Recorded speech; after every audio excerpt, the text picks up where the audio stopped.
In Commonwealth versus Fabian, the driver of this school van had complained about the brakes on the van and had gone to her supervisor and said, look, there's a problem with these brakes.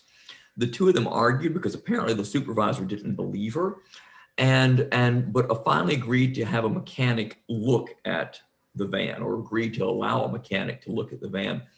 So they give the van to the mechanic, who apparently puts the van up on a rack, but no one sees the mechanic it pulls tires off, but doesn't do anything with the brakes. The brakes are left untouched, and they return the van to the driver, saying that the van is fine. So the driver then takes it out, and as you would imagine, because this is a homicide case, the awful expected thing happens. The brakes fail, miserably so, and one of the passengers in the van is killed.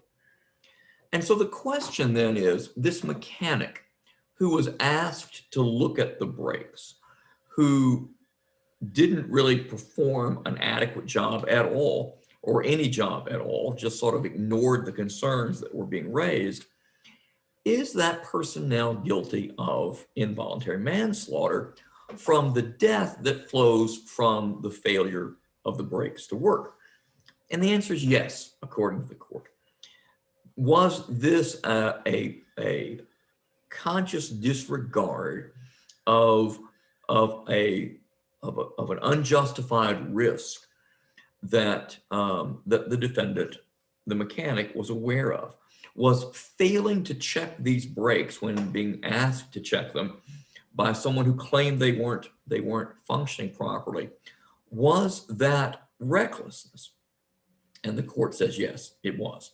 That in this case, the mechanic's failure to actually conduct this inspection that placed the lives of the driver and the passengers of the van at risk, that was recklessly endangering those passengers' lives, because it was a risk that the person should have been aware of. That when there's a claim that these brakes aren't working, and you do nothing, or you do something wholly inadequate to the task of checking the adequacy of the brakes, and that these brakes are what keep you alive on the highway when you're traveling, at high speeds, and this is the instrument that keeps you from careening into cars or trees or off of mountainsides.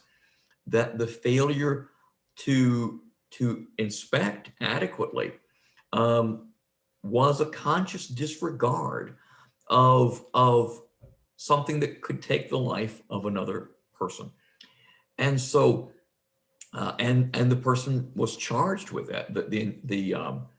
The mechanic was charged with doing that inspection and failed to do so adequately, or even really thoroughly enough to do the job at all. So in this case, the court holds that that is sufficient to show recklessness.